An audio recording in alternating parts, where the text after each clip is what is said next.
I'm Elizabeth and I work here at Fauski in our Thermal Labs group. And today I want to talk about how you check your electrical heater gland and make sure that it's properly functioning, and also wrap and prepare your test cell so you're ready to run a VSP2 test. So to start off here, I've got our multimeter, comes with your VSP2, and I have it on the resistance setting, so we'll be reading in ohms today. What you want to do is you've got your two leads of your multimeter, and you've also got your heater gland here. What we want to do is first check that there's proper resistance between two different cables, and then also check that we still have flow through between the correct cable. So you'll see that the heater gland has a set of white cables and a set of black cables. So white goes with white, black goes with black. So starting off with one of your heater glands, I like to put first my left hand on the prong, and then I take the other and I place it inside of the heater cable, and I want to check that only one is properly passing current through. So right now the multimeter says OL, that's over limit, so that means that these are not connected.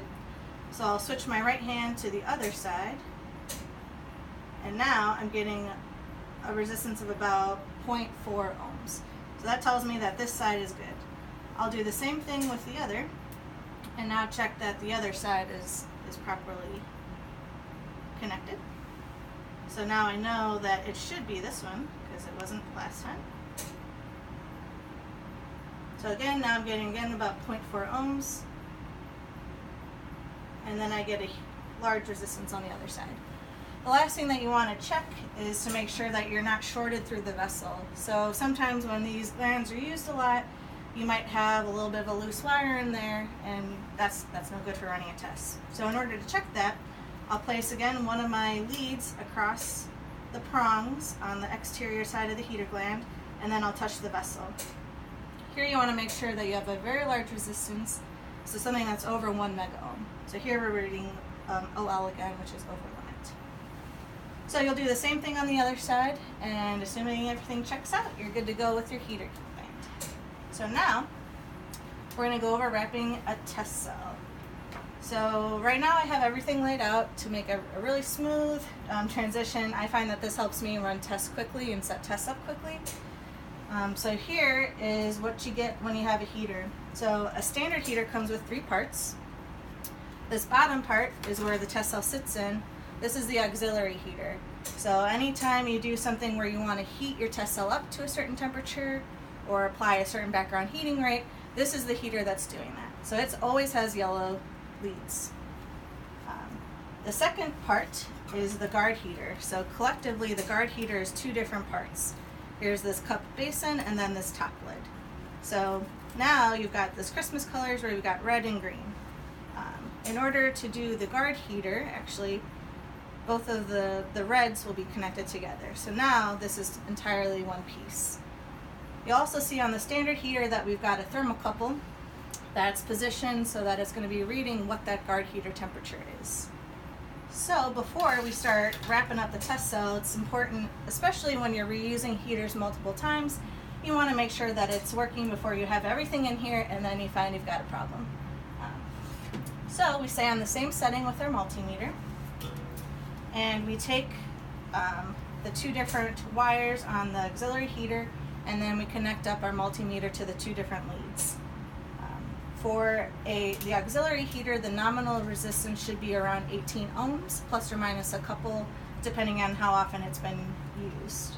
So I will place the 2 different leads, and then measure the resistance, which here we've got right now, it's 18.8 ohms, so we're good there. Next, I'll take the collective guard heater and swivel it around.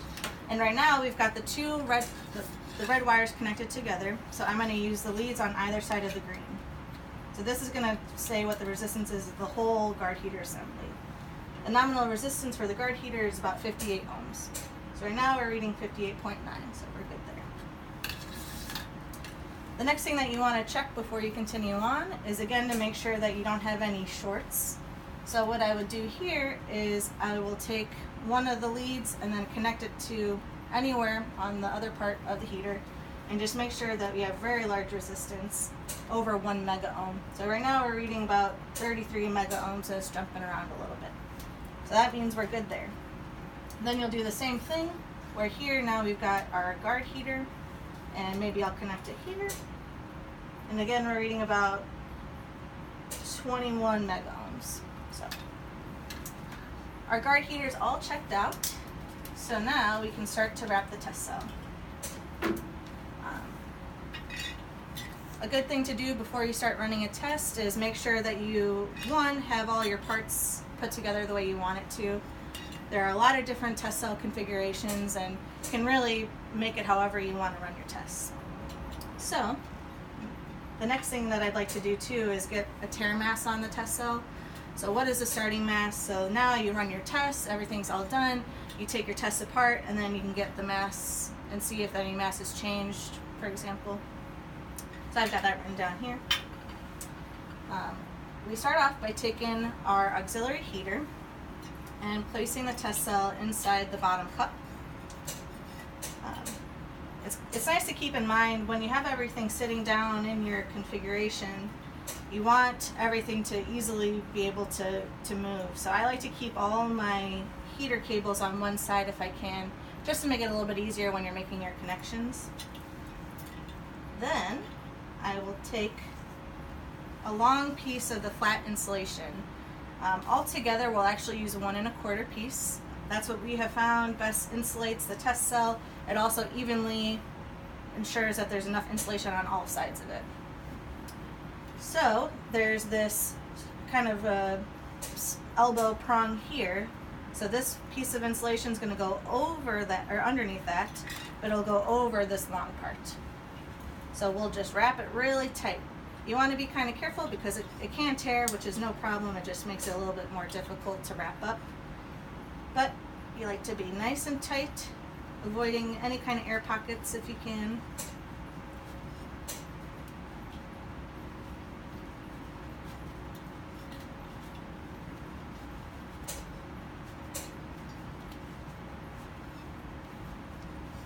Then we will take the other side just to complete the circle.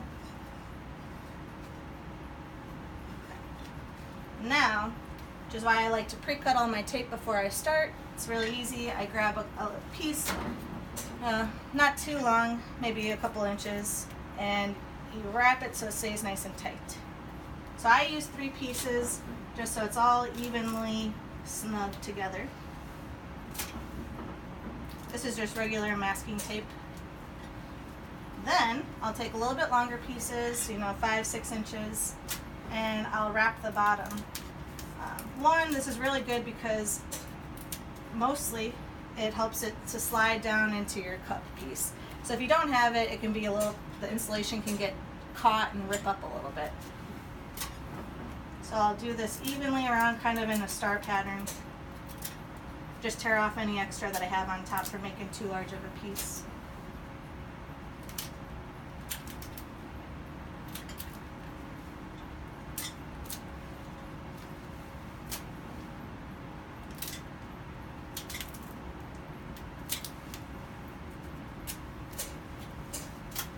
So here I use 5 pieces. There's no really right way to do it. So now everything's sitting nice and snug in there. In your insulation pack you get, there's a bunch of these large O-rings, and there's also some small ones. So I like to take one of the small pieces and place it down in the bottom of your guard heater. So this just helps insulate the bottom of it, sits down snug, no problem. Then you'll take your test cell, which is all wrapped, and you'll slide it into the guard cup. It'll sit nice and snug in there. Then, in order to insulate the top of it, we've got another piece of insulation. Something that we do here is we actually have a separate pair of scissors that we use only when we're cutting fiberglass insulation. Otherwise, your scissors get really dull after time, and then it's a pain to cut things that aren't fiberglass insulation. So here we cut it. In my particular test cell, we've got this quarter inch diameter piece right here that's going to be used as a vent So when we have vents, I like to cut a little bit of a cut outside of the insulation just so the vent has a little bit of room. Something to keep in mind, this is fiberglass insulation, so it's itchy if it gets in contact with your skin, so always be wary of that. So that'll just sit down on top. Something else I like to do too, I'll show you in a second. So now we got our top guard heater and we'll slide it in. Again, I try to keep all my heater cables on the same side. So that'll just sit down snug. Then what I like to do is there's this top lip of the guard heater cup. I like to push it down. It almost kind of holds it down a little bit, keeps everything intact. And then we finish off with some heat resistant electrical tape that will just kind of crisscross across, keep everything from coming out when you're handling it inside your containment vessel.